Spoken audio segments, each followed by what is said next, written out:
성경 말씀을 함께 보도록 하겠습니다. 성경 말씀은 출애굽기 3장 1절부터 10절까지입니다. 출애굽기 3장 1절부터 10절까지 말씀을 함께 교독하도록 하겠습니다. 출애굽기 3장 1절부터 10절이요. 모세가 그의 장인 미디안 제사장 이드로의 양떼를 치더니 그때를 광야 서쪽으로 인도하여 하나님의 산 호렙에 이르매 여호와의 사자가 그의 가운데로 들어가서 그에게 나타나시니라. 그가 이 형의 도입하사 그를 나타나지 아니하니라. 이에 모세가 이르되 내가 돌이켜 가서 이 큰 광경을 보리라. 떨기나무가 어찌하여 타지 아니하는고 하니 때에 여호와께서 그가 무릎으로 돌이켜 부르셨습니다. 하나님이 떨기나무 가운데서 그를 일으키시되 모세야 하시매 그가 이르되 내가 여기 있나이다. 하나님이 이르시되 이리로 가까이 오지 말라. 네가 선 그 거룩한 땅이니 네 발에서 신을 벗으라. 이르시되 하나님이 지상의 하나님이니 아브라함의 하나님 이스라엘의 하나님 야곱의 하나님이라.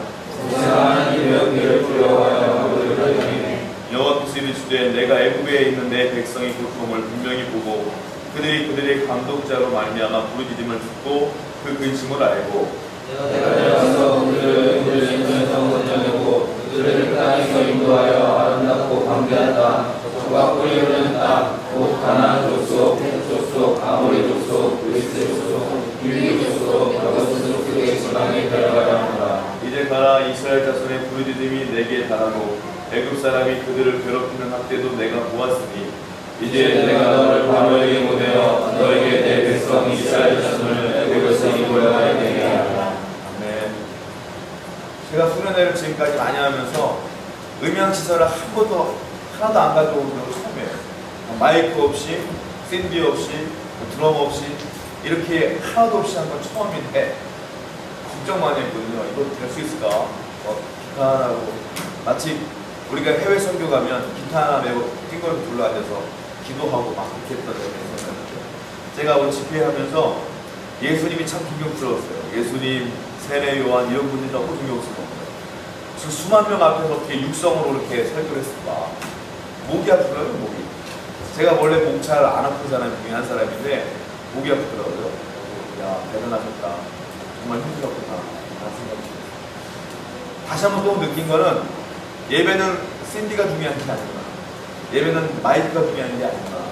예배는 하나님의 임재가 중요한 거야. 깨졌어요. 어떤 상황에 처하든지 간에 하나님께 예배하는 마음만 있다면 하나님의 은혜는 동일하게 역사하실 것입니다. 오늘도 동일하게 마지막까지 하나님의 은혜가 여러분 가운데 임하기를 원합니다. 그렇게 또 되기를 믿고요. 자, 오늘 본문의 말씀은 모세가 하나님께 부름받는, 소명을 받는 장면이에요. 유명한 사건이죠. 모세가 하나님의 부르심을 어디서 받냐면 호렙산에서 받아요. 호렙산은 다른 말로 신의 산이기도 하죠. 호렙산, 하나님의 산. 하나님의 산에서 모세가 하나님을 처음 만나고 사명을 받고 여기서부터 이제 출애굽을 시키기 위해서 모세가 지팡이 하나 들고 바로에게로 나아가는 장면이 시작됩니다. 자, 하나님께서 그를 어떻게 부르는가 한번 볼까요? 1절 말씀을 다시 한번 그 성경에서 1절 말씀을 같이 읽겠습니다. 다시 읽겠습니다. 시작. 모세가 그의 장인 미디안 제사장 이드로의 양떼를 치더니 그때를 광야 서쪽으로 인도하여 하나님의 산 호렙에 이르매. 모세는 알다시피 40년 동안은 인생의 1세부터 40세까지가 전성기예요. 40세 이후에는 노년기로 들어가면서 사람이 힘이 빠지고 전성기가 이제 한번 꺾인단 말이에요. 그 전성기의 인생을 모세는 목동을 지낸 게 아니라 왕궁에서 왕자를 지냈어요. 최고의 선생들 밑에서 최고의 교육을 받은 사람이고 최고의 권력을 누린 자이고, 제가 한번 말씀드린 적 있지만 왜 파라오의 아들들이 모세를 견제했냐면 모세는 이스라엘 민족이지만 왕자 중에도 특별했고 뛰어났고 위대했기 때문에 그들이 왕권을 빼앗길까 두려워 그를 견제했다는 거예요. 그만큼 모세는 위대했고 그만큼 잘 나갔고 그만큼 그는 모든 사람들이 우러러볼 만큼 저 정도까지 되면 이스라엘 구원할 만하지 라는 위치까지 올라가 있던 사람이었단 말이에요. 그런데 40세가 넘어가면서 광야로 도망다니면서 이제 직업이 목동이 된 거예요. 목자가 된 거예요. 자, 오늘 1절 말씀 보니까 모세가 자기 양도 없어요. 장인 미디안 제사장 이드고의 양떼를 칩니다. 내 양도 없고 장인의 집에 얹혀 살면서 그 양을 대신 쳐주는 거야. 근데 어디로 갔냐면 광야 서쪽으로 하나님의 산 호렙산으로 올라가게 돼요. 왜 거기까지 갔느냐면 광야에는 풀이 없잖아요, 별로. 양이 풀을 먹으면 어마어마하게 먹는단 말이에요. 때니까. 막 먹고 나면 풀이 없으면 풀이 있는 곳으로 또 이동을 해. 그러니까 유목민들은 계속 이동하지 않습니까?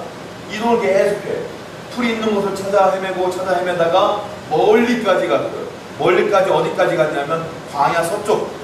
그리고 하나님의 산 호렙산에 이르렀더니 거기에 풀이 있는 거예요. 그 양을 딱 풀어놓고, 자, 양이 풀을 먹을 동안에 뭐하고 있어요, 모세는? 양이 30분 안에 식사 끝나는 것도 아니고 하루 종일 풀 먹고 있을 거 아니에요. 뭐 할 거예요? 핸드폰이 있는 것도 아니고 게임기에 있는 것도 아니고 책이 있는 것도 아니고 모세 산책합니다. 혼자 다 들고 이 산이 어떤 산이가 왔다 갔다 하면서 여기도 보고 저기도 보고 심심하니까 모세가 왔다 갔다 하고 있는 거예요. 거기서 이제 하나님을 만나게 되죠. 모세가 이제 호렙산으로 가요. 자, 여기까지 딱 보면 상당히 일반적인 인생이에요. 누구나 이렇게 살 수 있어요. 우연히 내가 양을 치러 갔는데 풀이 없어. 저쪽으로 가볼까? 여기 풀이 없네. 저쪽으로 가볼까? 풀이 없네. 그러다가 호렙산까지 간 거예요. 이럴 수 있어요. 그렇죠? 이거 일반적인 삶이란 말이에요. 그런데 여기 깊은 내면을 보면 이건 일반적인 삶이 아니라는 거예요. 하나님께서 우연히 모세가 호렙산에 이른 게 아니라 특별하고 하나님의 철저한 계획 아래, 하나님의 섭리 아래 모세를 아무도 모르게, 모세도 모르게 이끌고 있는 거예요. 콜링하고 있는 거예요. 호렙산까지 이끌고 있는 거예요. 여러분의 삶을 보면 일반적이에요. 나이가 찼으니까 군대 가고, 나이가 찼으니까 공부하고, 나이가 찼으니까 직장 가고. 근데 그 과정 가운데 공부하는 과정도 있고, 직장을 취직하는 과정도 있고, 결혼을 준비하는 과정도 있고, 여러 가지 과정이 있겠지만 다 일반적으로 이렇게 살아가요. 근데 그걸 아셔야 돼요. 다른 사람의 눈과 많은 사람들의 눈으로 여러분의 인생을 볼 때는 그게 일반적일 수 있어요. 어떻게 보면 우연일 수 있어요. 예를 들면 우리 함께 모여서 예배하지 않습니까? 여러분이 세우는 공동체로 모였지 않습니까? 우연일 수 있어요. 누구의 소개를 받아 올 수 있는 거고. 그런데 엄밀히 따지면, 믿음의 눈으로 보면 우리 인생 가운데 우연은 없다. 우연은 믿지 않는 사람들이 말하는 거예요. 우리의 믿음의 눈으로 보면 우연은 없어요. 뭐냐? 다 하나님의 섭리고, 하나님의 은혜고, 하나님의 섭리고, 하나님의 계획 안에 여러분의 모인 것도, 예배하는 것도 하나님의 섭리 가운데 우리는 모르지만 하나님의 섭리로 보입니다. 할렐루야. 이 공동체는 하나님의 섭리가 있는 공동체라요. 여러분의 인생도 하나님의 섭리가 그 밑바탕에 깔려있는 거예요. 그걸 모르니까 여러분들이 아무것도 모르니까 하나님께 힘들 때마다 속상하니까 눈물도 흐르고 그러는 거예요. 아니야, 이 모든 것 하나님의 섭리 가운데 있어라고 믿는 사람들은 그 어려움도 다, 고난도 다 받아들이고 이기고 힘겹게 사는 것이 아니라 기쁘게 즐겁게 살아갈 수가 있는 거예요. 제가 그 설교를 준비하면서 이재철 목사님의 신실하게 진실하게 저를 다시 한번 읽었거든요. 제가 이 예화를 많이 들었으면 다시 한번 드릴게요.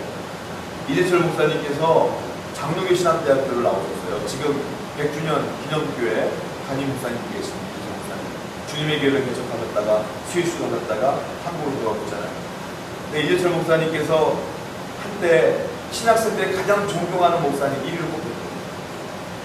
훌륭하게 목회를 하시니까. 그래서 장신대 모교에서 목사님을 초청한 거예요. 우리 대학원생 구미합니다. 목사님 와주세요. 자기의 모교니까 사랑하는 후배들을 위해서 귀한 말씀을 증거하기 위해서 목사님께서 스위스 한인 제네바에 있는 한인교회에서 목회하시다가 이제 한국으로 돌아오십니다. 이 설교를 하고 있어요. 목사님 곰곰이 생각해보니까 제네바에서 한국으로 오는 비행기가 없는 거야.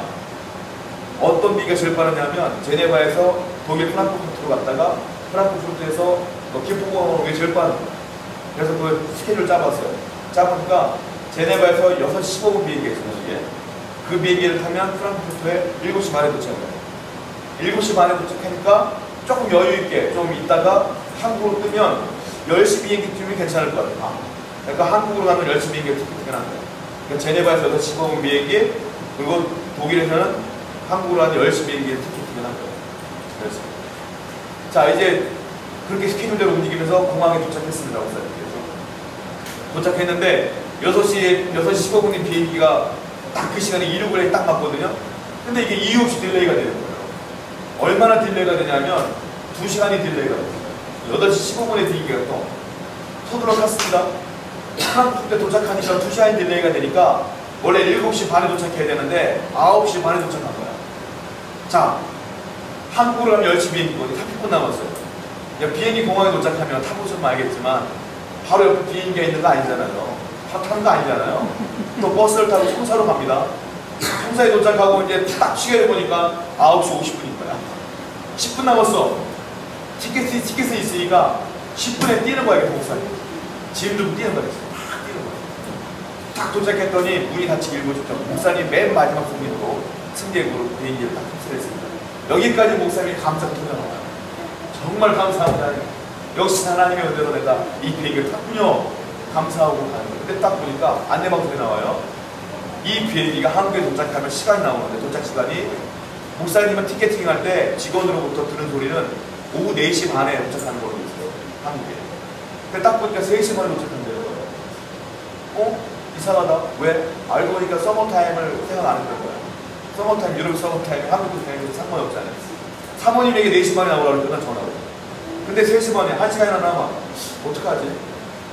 모르겠다 하고 가고 했는데 또 비행기가 또 그때 또 비행기가 바람을 만났네. 뒤에서 밀어주는 바람을 만나서 비행기가 또 엄청나게 빨리 도착했어요. 결국 몇 시 도착했냐? 2시 50분 도착한 거야. 자, 4시 반에 사모님 만나라고 했는데 2시 50분 도착했네? 너무 시간이 남는 거야. 거기서 뭐해? 얼른 집에 가서 기도하면서 말씀 준비해야 되는데 시간이 안 가는 거야. 어떻게 할까? 전화해서 나오지 말라고 해야 되겠다. 나가서 이제 짐을 가지려고 짐을 가지러 딱 갔는데 아무리 기다려도 목사님 짐이 안 나와. 왜 그런가 했더니만 비행기가 너무 딜레이가 돼갖고 급하게 10분 안에 남겨놓고 독일에서 비행기를 타고 왔잖아요. 그 10분 안에 짐은 그 비행기를 못 한 거예요. 짐은 독일에 있는 거예요. 아직. 그 목사님이 양복도 먹이고 지갑도 먹이고 핸드폰도 먹이고 다 했는데 목사님이 난감하는 거예요.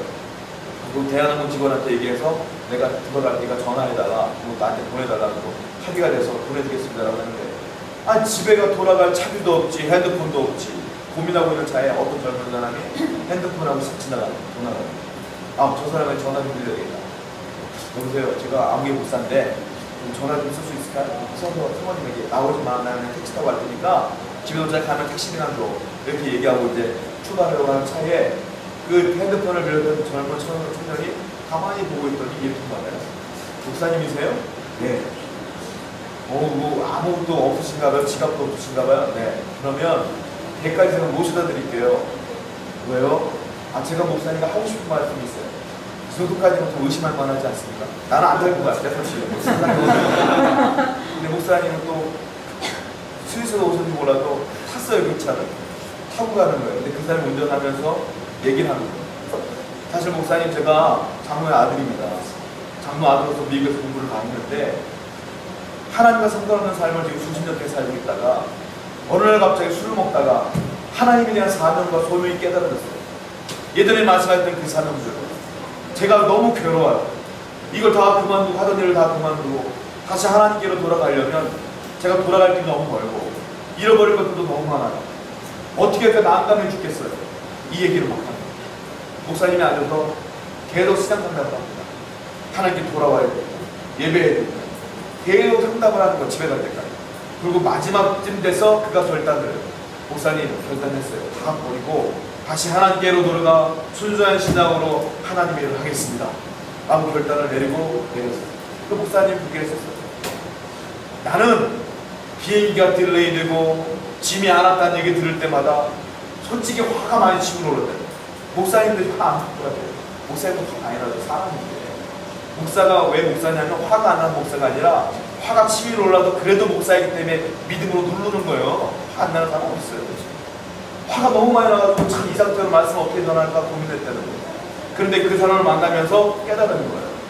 이야, 하나님께서 대한민국 서울에 있는 이 사람을 만나기 위하여 스위스 있는 나를 정확한 시간에 만나게 하기 위하여 이렇게 만나게 하셨구나. 비행기도 늦게 가게 하시고 맞바람 쳐서 뒷바람 만나게 해서 빨리 오게 하셔서 이렇게 만나게 했구나라고 깨달았어요. 그분이 말씀하시는 거예요. 크리스천에게 있는 모든 일들은 다 하나님의 소리가 있다. 다 하나님의 은혜가 있다. 여러분 혹시 내가 원하는 대로 안 되고 실패할 수 있죠.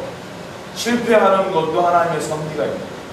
성공해서 가다 보면 어쩌면 당신이 망하는 길일 수 있기 때문에 하나님이 잠시 잠깐 동안 휴식 기간을 주는 것도 있는 거예요.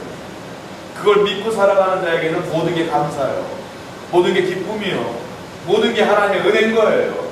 근데 그것을 모르고 순간순간 안 될 때마다 신경질 나고 왜 그러냐고 따지면 인생 피곤해서 어떻게 살아요? 여러분, 우리에게 우연이 없습니다. 할렐루야. 다 하나님의 은혜입니다. 할렐루야. 이게 만난 것도 은혜요, 예배드리는 것도 은혜요, 여러분이 실패한 것도 은혜요, 성공한 것도 은혜요. 다 하나님의 섭리가 그 안에 있다는 걸 믿고 나간다면 인생 버릴 거 하나도 없어요. 다 주워 담아야 되고, 다 감당해야 되고, 다 감사해야 되는 거예요. 이런 믿음으로 여러분들이 일주일 동안, 또 한 달 동안, 1년 동안 평생을 살아가기를 축원드립니다. 모세는 그렇게 자기도 모르는 사이에 하나님께서 호렙산으로 끌고 온 거예요. 줄만 없을 뿐이지 끌고 온 거예요. 하나님께서 우연한 게 아니, 하나님의 섭리로. 자, 성경을 또 읽어볼게요. 2절, 3절, 4절 읽어보겠습니다. 2, 3, 4 시작. 여호와의 사자가 광야 가운데서 나오는 돌아내서 그에게 나타나시니라. 그가 공인하여 나무에 불이 붙었으나 그 떨린 나무가 사라지지 아니하니라. 이에 여호와가 이르되 내가 돌이켜 가서 이 깊은 광야를 보리라. 떨린 나무가 어찌하여 타지 아니하고 하니 내 여호와께서 그가 불러 그를 고르고 오시리라. 하나님이 너희 나무 가운데서 그를 불러 이르시되 모세야 모세야 하시매 그가 이르되 내가 여기 있나이다. 자, 하나님께서 모세를 만나는데 독특한 모습으로 나타납니다. 가시떨기나무에 불이 붙었는데 이 불이요, 분명히 불이 붙었는데 나무가 안 타는 거예요. 왜냐면 불이 붙으면 일단 연기가 나야 되고 냄새가 나야 되잖아요. 그리고 나무가 재가 돼야 되잖아요. 이놈의 나무가 냄새도 안 나, 연기도 안 나, 그리고 재가 안 돼. 그대로 있는 거야. 모세가 딱 봤을 때, 이 불을 봤을 때, 저 같은 경우 만약에 그런 불을 봤다면 여러분과 똑같을 것 같아요. 이게 평범한 불이 아니지 않습니까? 옛날에 우리나라 동화 가운데 도깨비 불이라는 동화가 있잖아요. 이 도깨비 불이지 이게 무슨 불이에요? 이런 불이 어디 있습니까? 너무 놀라울 것 같아요. 그리고 거기다가 우리가 길거리 가다 사람 많은 그런 불을 보면 구경거리가 될 수 있어요. 그런데 여러분, 대낮에 산에 혼자 가보셨어요? 밤에는 안 가보셨겠죠? 밤에는 안 가봤을 거예요. 근데 대낮에 한번 혼자 가보세요. 안 무서울 것 같아요? 안 무서울 것 같으세요? 무서워요. 대낮에 혼자 산에 가도 무서워요. 근데 그 무서운 그 산광 속에서 불이 나타나는데 그 불이 타고 다니는 이상한 불이에요. 얼마나 무섭겠어요? 근데 모세가 하는 행동을 보세요. 모세는 그거 무서워하지 않습니까? 뭐라 하냐면, 떨기나무가 어찌하여 타지 아니하는 거? 이렇게 받는 거죠. 이상하네. 왜 떨기나무가 타지 않는 불이요? 이렇게 받는 거죠. 제가 이 말씀 보다가 뭐라고 생각했냐면, 모세 참 세다. 모세 정말 세다. 정말 모세 세요. 2장 17절 볼까요? 2장 17절. 자, 읽어봅니다. 2장 17절. 시작. 목자들이 와서 그들을 쫓는지라 모세가 일어나 그들을 도와 그의 아들에게 이르니라. 모세의 아내, 그러니까 장인 미디안 장인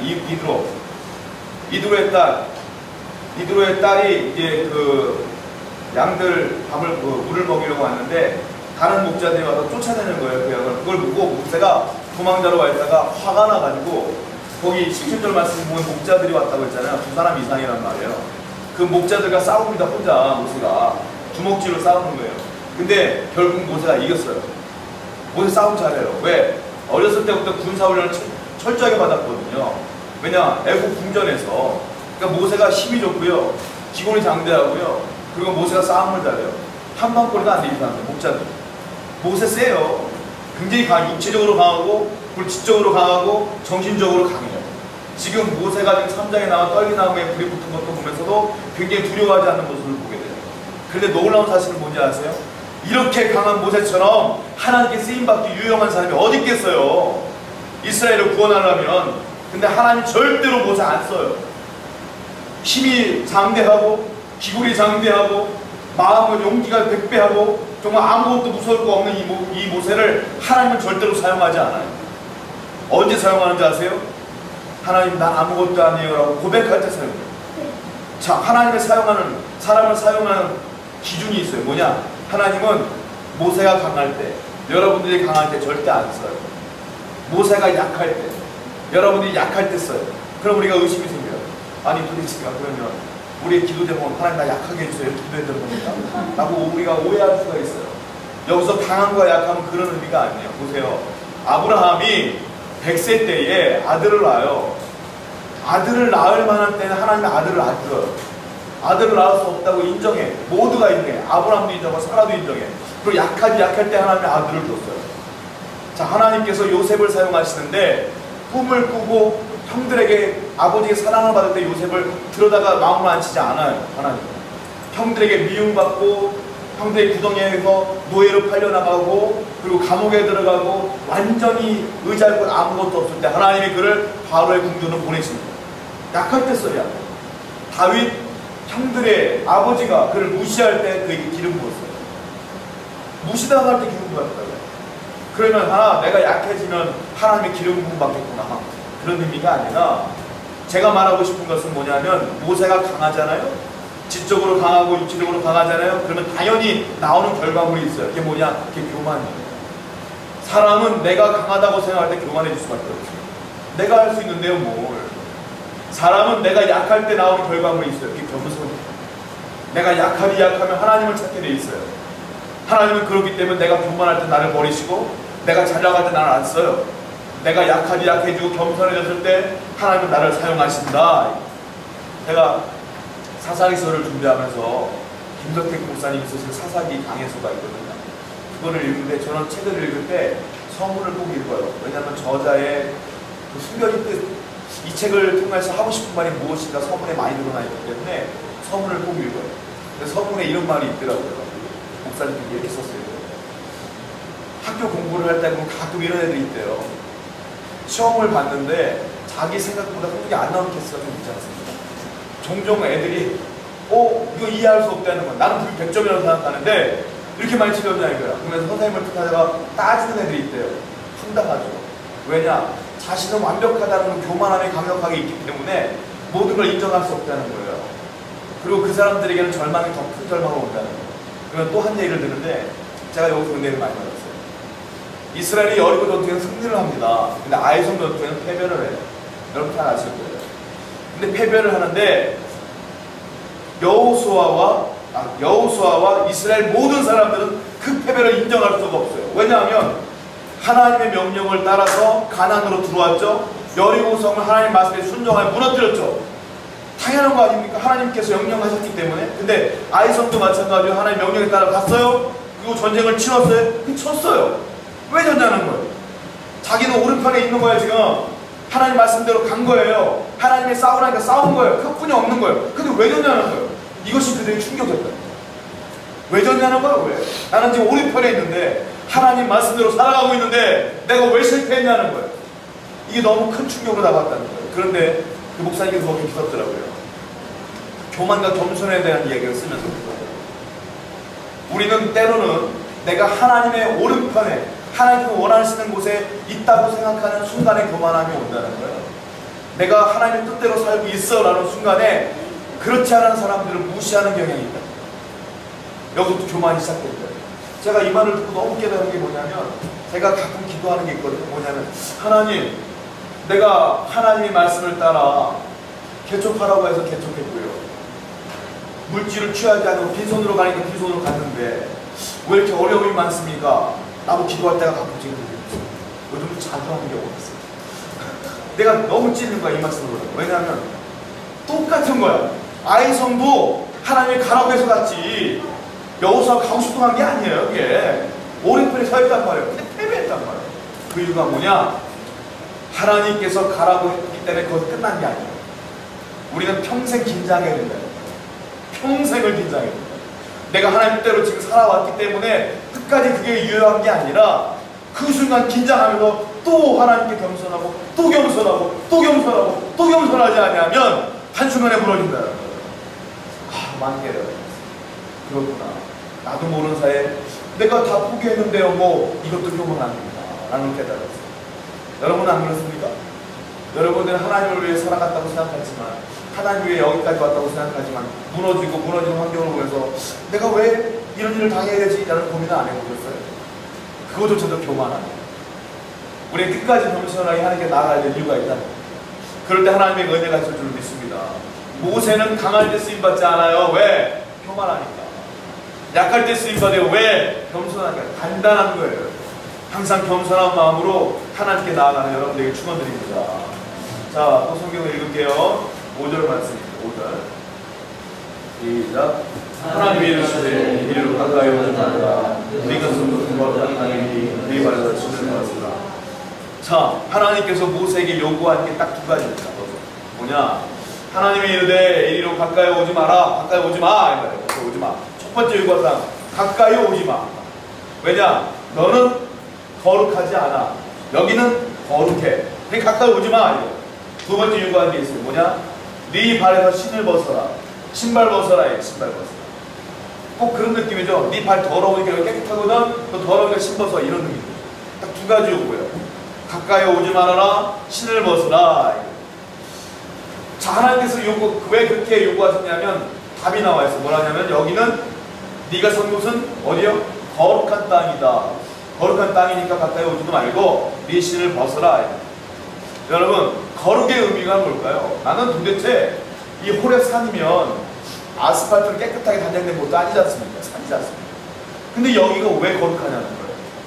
왜 거룩하냐는 거예요. 왜 신발을 벗어야 돼? 거기가 신발보다 더 더러운 곳인데 거기가. 거룩의 의미가 무엇일까 고민해봤어요. 거룩의 의미의 정답은 딱 하나 남았어요. 왜? 거기에 지금 하나님이 있지 않습니까? 거기에 지금 하나님이 그 장소에 있잖아요. 그 환경이 중요한 게 아니라 거기 하나님이 있으니까 거기가 거룩한 거예요. 그게 중요한 거다. 제가 요즘에 관심 있게 보는 목사님인데 폴 워셔라고 하는 목사님이 있어요. 그분이 이제 요즘 한참 뜨는 목사님이에요. 뭐 비판하는 분들도 있고 뭐 열광하는 분들도 있고 하여튼 이슈가 되기 때문에 저는 그분 설교도 많이 듣고 들거든요. 굉장히 열정하더라고요.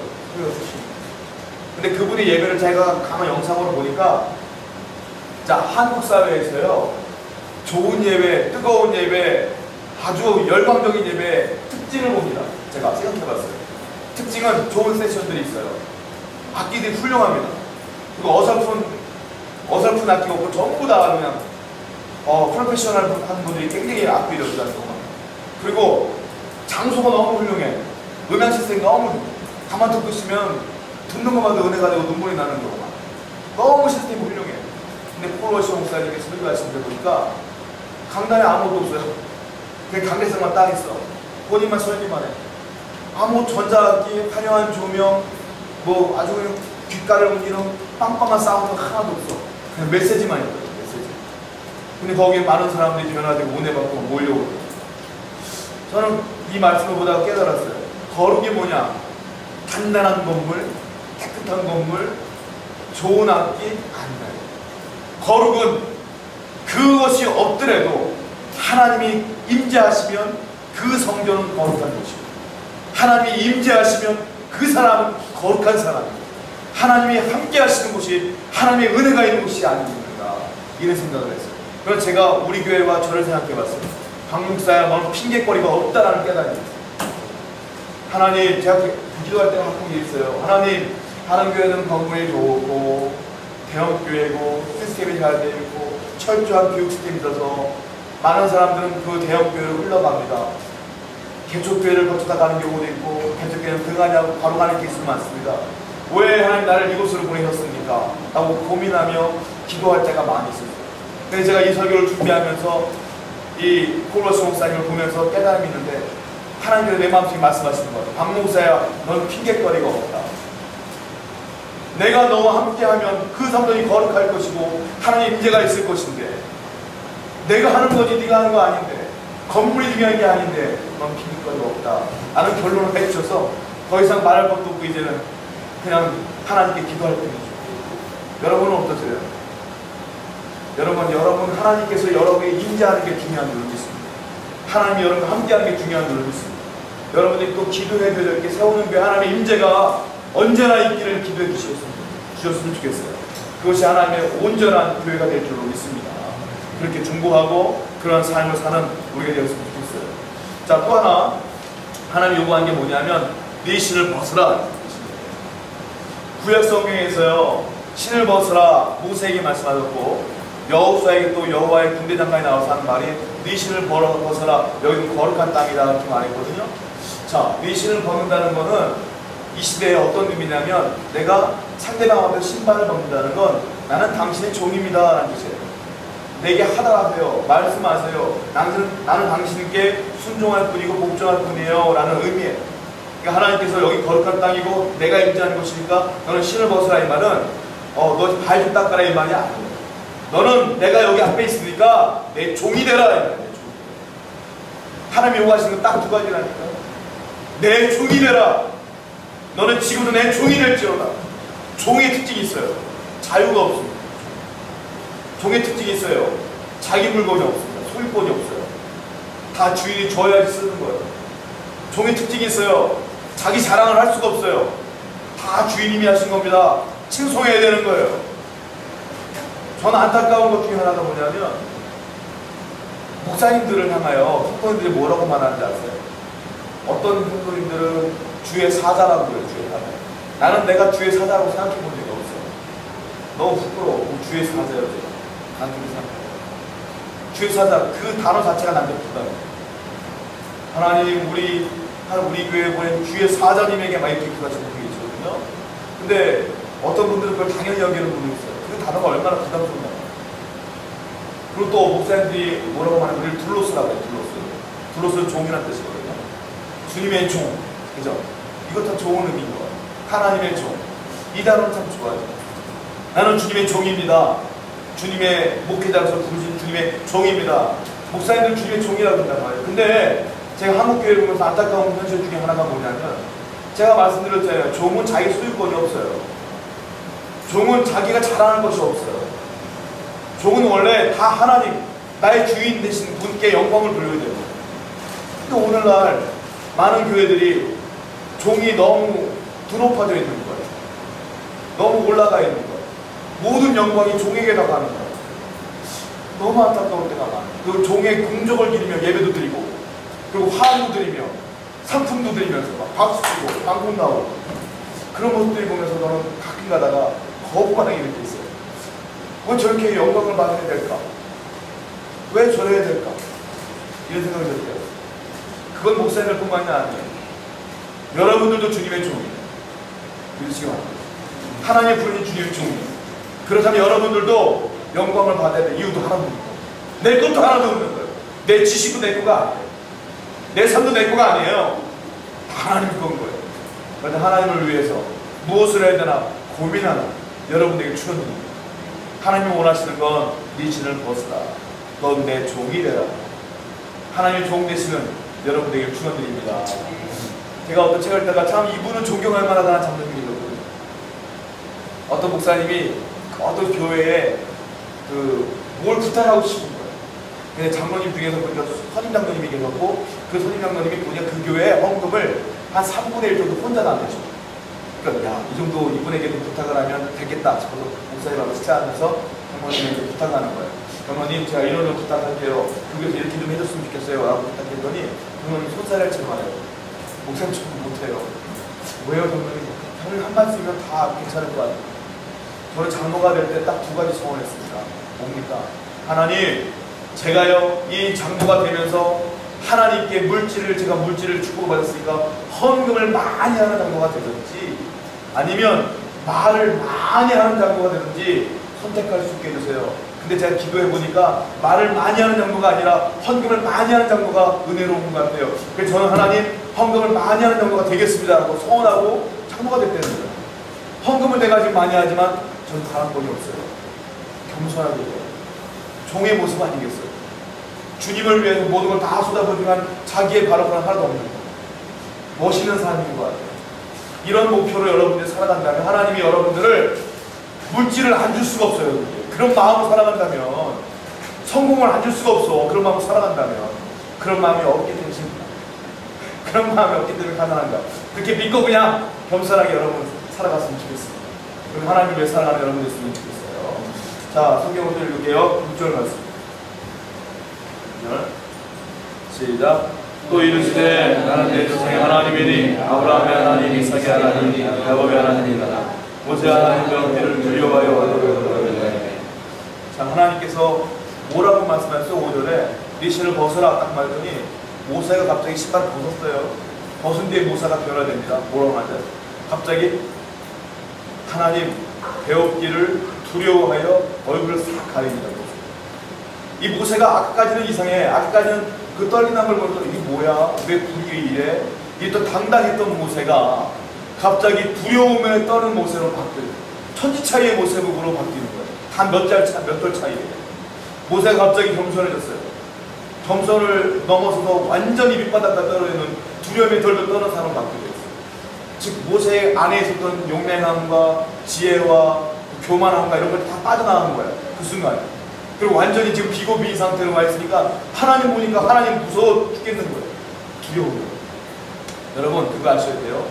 하나님은 지금 왜 모세를 이렇게 만나고 거룩한 땅에 신발 벗어라 이 작업을 왜 하냐면 모세 속에 남아있는 잔재물들을 다 빼버리는 거죠. 그나마 남은 교만함도 다 빼버리는 거예요. 비워버리고 완전히 빈 공간으로 만들어 놓은 거예요. 그래서 모세가 지금 겸손해진 거예요. 여러분 하나님께서 제가 어디서만 설명해 드렸지만 우리를 사용할 때 가장 먼저 하시는 방법은 우리를 비게 만듭니다. 비워요. 자, 성경을 찾아볼게요. 누가복음 5장 1절부터 11절입니다. 누가복음 5장 1절부터 11절이에요. 좀 길지만 한번 또 다시 한번 읽어볼게요. 누가복음 5장 1절부터 11절. 제가 한 절 읽고 여러분이 한 절 읽고 교독할게요.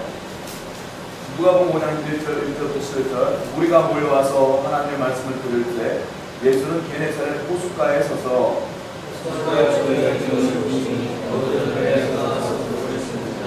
예수께서 담배에 오르시니 그 배는 시몬의 배라 육지에서 조금 떼기를 청하시고 앉으사 배에서 무리를 가르치시더니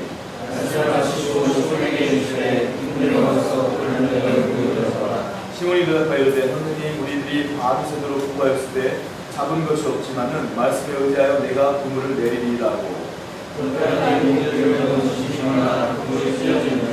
이에 다른 배에 있는 동무들에게 소집하여 와서 도와달라 하니 그들이 와서 두 배에 채움에 잠기게 되었더라.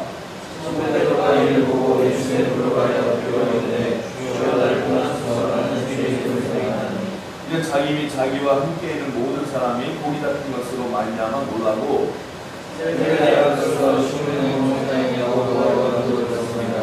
예수께서 주에게 이르시되 그들이 배를 지대고 모든 것을 버리고 예수를 따르니라. 이 사건 유명한 말씀이에요. 베드로가 밤새도록 고기를 잡으려고 했지만 한 마리도 못 잡았어요. 그때 예수님이 나타나서 깊은 데로 가서 그물 한번 더 내려봐라 했을 때 고기를 많이 잡고 와서 주님을 보고 놀랍니다. 그리고 11절 마지막 절을 보니까 이런 사건이 벌어지죠. 그들이 배를 육지에 대고 모든 것을 버려 그리고 예수를 따릅니다. 배도 버리고 그물도 버리고 예수를 따라요. 이게 결론인 거예요. 이 장면이 나와요. 자, 이 장면을 통해서 제가 세 가지를 더 살펴보려고 하는데 여기서 비움의 은혜가 있어요. 뭐냐면 베드로가 밤새도록 고기를 잡았으나 못 잡았어요. 그러니까 피곤이 쌓일 대로 쌓였죠. 고기를 잡으면 피곤한 것도 즐겁고 없어지거든요. 사실 재밌으니까. 근데 고기를 못 잡은 상태로 시간이 계속 흐르니까 피곤한 대로 피곤하고 굉장히 지쳤단 말이에요. 육신이 완전히 피곤으로 완전히 짓누러져 있는 거예요.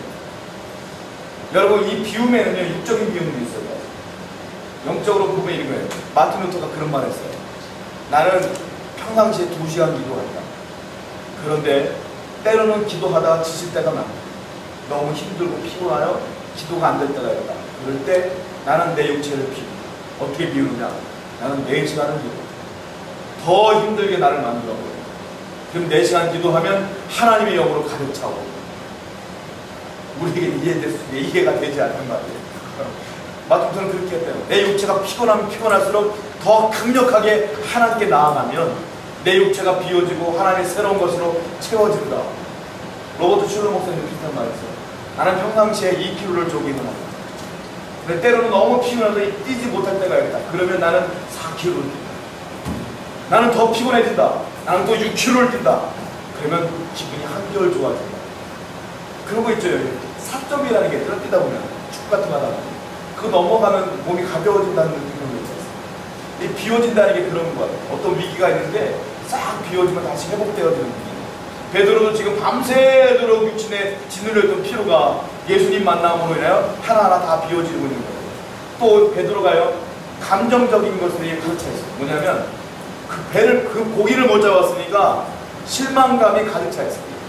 실망감. 또 고기를 못 잡았으니까 우리 식구 뭐 먹고 살자는 걱정이 가득 차 있어요. 고기를 못 잡았으니까 내가 왜 이러지? 라고 자조가 막 절망감이 쌓여 있어요. 근데 예수님 만남으로 인하여 그 감정의 모든 것들이 탁 비워지는 거예요. 그래서 주님께로 나아가게 돼요. 예수님 만나면 신기한 게 많아요. 주님께 나아가면 육신도 비워지고요, 정신도 비워지고요, 감동도 비워지고요. 그리고 마지막으로 베드로가 뭘 비웠냐면 물질을 비워요. 모든 거 다 버리고 떠나요. 사도행전에 보면 베드로가 안진뱅이를 고치는데 뭐라고 표현하지 아세요? 내게 은과 금은 없거니와 내게 있는 것은 내게 주노니 나서는 예수 이름으로 일어나 걸으라고 했어요. 그때도 고백해요. 나 은과 금 없어. 베드로는 물질을 다 버리고 주님을 위해서 살았어요. 자, 비웠더니 주님의 능력이 오고, 비우니까 능력이 오고, 비우는 훈련을 잘해야 돼요. 비우는 훈련을 잘할 때 하나님의 은혜가 있다. 지금 모세는 자기의 감정적인 모든 것들이 비워지니까 하나님의 은혜가 들어오기 시작해요. 자, 성경부터 읽겠습니다. 7, 8, 9, 10 마지막입니다. 7, 8, 9, 10 시작. 여호와께서 이르시되 내가 여름에 있는데 백성이 고통을 분명히 보고 그들이 이제 감동처럼 말미암아 부르짖음을 듣고 의심을 알고 내가 내려가서 그들을 애굽의 손에서 건져내고 그들을 땅에 인도하여 강하고 광대한다. 적과 꿀이 흐르는다. 곧 가나안으로서 헷족서 아모리로서 브리스로서 히위로서 여수족속의 중앙에 들어가려 한다. 이제 내가 이스라엘 자신의 그들에게 말하고 애굽 사람이 그들을 괴롭히면 합들을 내가 보았으니 이제 내가 너를 광야에 보내어 너에게 내 백성을 이루어야 되겠다. 마지막 결론이 10절 말씀이 있어요. 뭐라고 하냐면 이제 내가 너를 바로에게 보내어 너에게 내 백성 이스라엘 자손을 애굽에서 인도하여 내게 하리라. 자, 주어가 있어요. 이제 하나님이 모세가 출애굽을 시킨 게 아니라 하나님이 시킨 거다. 모세는 하나님의 종으로서 그 일의 통로가 된 거예요. 하나님은 사람을 통하여 일을 하는데 사람을 통로로 사용한다. 나는 여러분들이 언제나 내가 했다는 얘기를 쏙 뺐으면 좋겠어요. 우리 인생에 내가 하는 거 하나도 없는 거예요. 하나님이 나에게 지혜를 주셔서 많은 사람이 지혜롭고 똑똑한 사람이 복음을 증거하게 하신 거지 내가 똑똑한 게 아니에요. 나를 쏙 빼고 하나님의 영광을 나타내는 여러분 되기를 축원드립니다. 기도하겠습니다. 아까 불렀던 따스한 성령님